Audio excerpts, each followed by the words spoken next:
Hey guys, let's get more news about Lakers, but first, don't forget to subscribe and leave your like. Hall of Famer doesn't hold back about Celtics title, I'm not happy for them. Even though the Boston Celtics vs. Los Angeles Lakers rivalry that heated up in the 1980s has fizzled out, Michael Cooper still holds a grudge.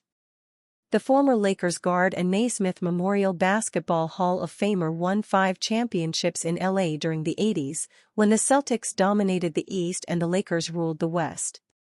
Heading into the 2023-24 NBA season, the Celtics and Lakers were tied for the most championships in NBA history with 17.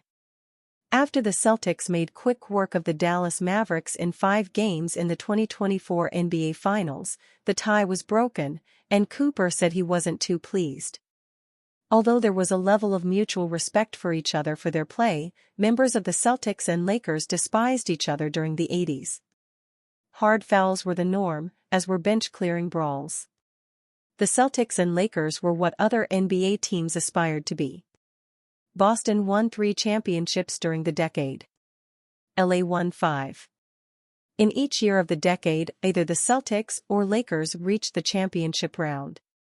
They squared off against each other in 1984, 1985 and 1987. While that rivalry has significantly died down to many, Cooper still heavily roots against the Celtics. "I do a show out here on ABC," Cooper said during his Showtime with Coop podcast, "and they call me a jinx because the team I wanted to win always lost. I thought I'd try some reverse psychology on the show when we got to the finals. It was the Mavericks and the Celtics playing, and I became a Celtics fan, just for 59 minutes of the show, that's it. Now, it wasn't with my heart. It was more with my mouth and my presence. I wore a leprechaun suit. I wore a green hat, and I was rooting for the Celtics so hard. Come to find out, I'm not a jinx. The Celtics won their championship, and I'm not happy for them." Cooper was part of a star-studded Lakers team that included Kareem Abdul-Jabbar, Magic Johnson and James Worthy. With that much talent, he needed to find a way to get on the court. He did so by focusing on the defensive part of the game. Cooper made his presence felt as a defensive standout and was always responsible for taking on the other team's top player. When he faced the Celtics, that meant guarding Larry Bird.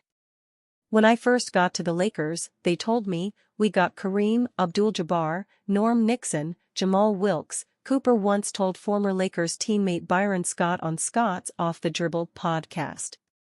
"I don't need nobody else shooting the ball. That's kind of how I got into the forte of being a good defensive player." Although Cooper hated the Celtics, he respected Bird's game. "Larry knew the game from the ground up," Cooper said. "A lot of us knew it from the top because we were so athletic, you're flying through the sky. Larry wasn't a high flyer. He did things like reverse pivot, forward pivot. Larry had very good footwork. He was really, really patient as far as scoring. He could score from underneath, mid-range and three-point. What I'd try to do is take 2 of those away from him, but I could never take those away." Bird had just as much respect for Cooper. During the 1986 NBA Finals between the Celtics and the Houston Rockets, the Celtics legend brought up Cooper, whose team was shockingly eliminated by the Rockets in the postseason. "Michael Cooper's not in this series, and he's the only one who can really shut me down," Bird said, according to Sports Illustrated. Bronny James, Lakers edge Hawks for first Summer League win. Bronny James finally got some shots to fall. In perhaps his best performance yet in his 5 Summer League games, the 19-year-old son of Lakers star LeBron James finished with 12 points as the Lakers rallied for an 87-86 victory over the Atlanta Hawks at Thomas and Mack Arena. James made 4 of his first 5 shots, including his first three-pointer of the summer on his 17th attempt.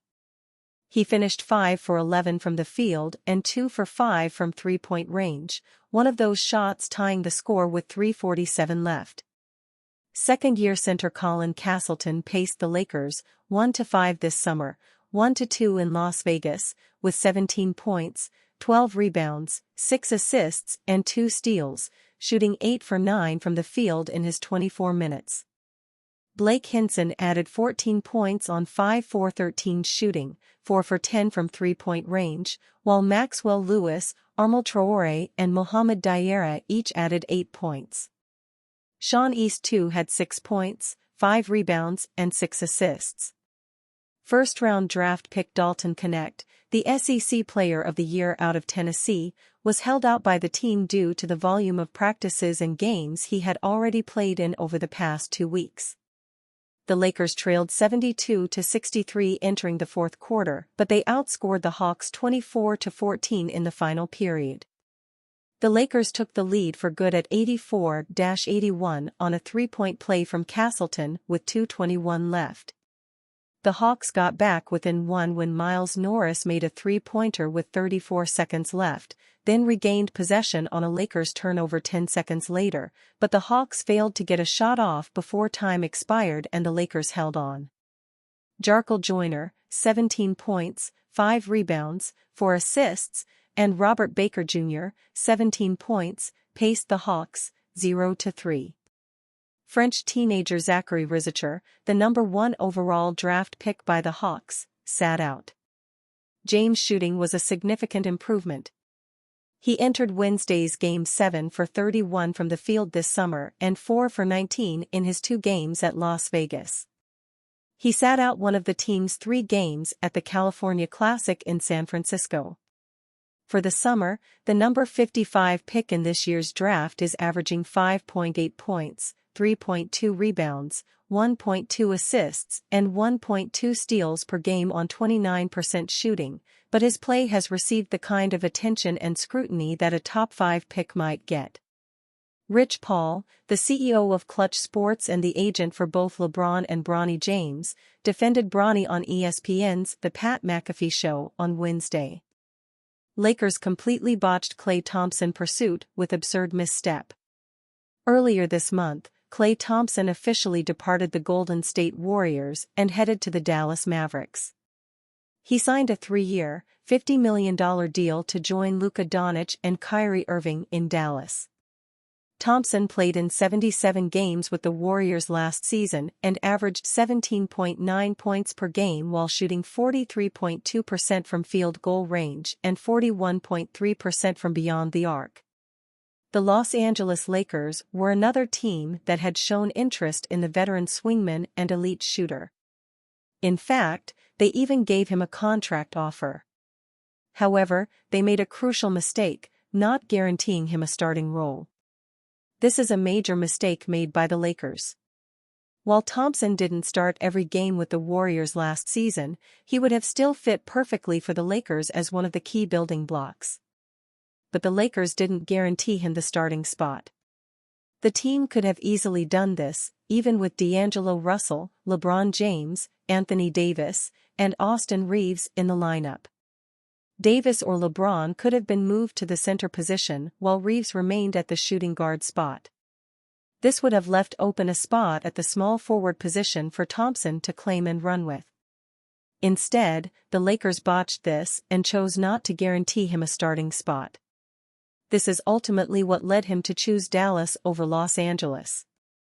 And to be fair, Dallas just made a run to the NBA Finals, while the Lakers were knocked out in the first round by the Denver Nuggets. But Los Angeles would have had a much better chance to sign the three-point specialist had they just been willing to guarantee him the role of a starter next season. The Lakers' roster would look considerably better if they had him in their lineup.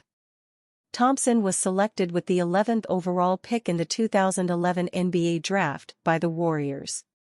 He has dealt with his fair share of injuries over the years. He missed the 2019-20 season with a knee injury and was out the next season with an Achilles issue. And you, fan? What do you think of the situation of Klay Thompson? Leave your opinion in the comments.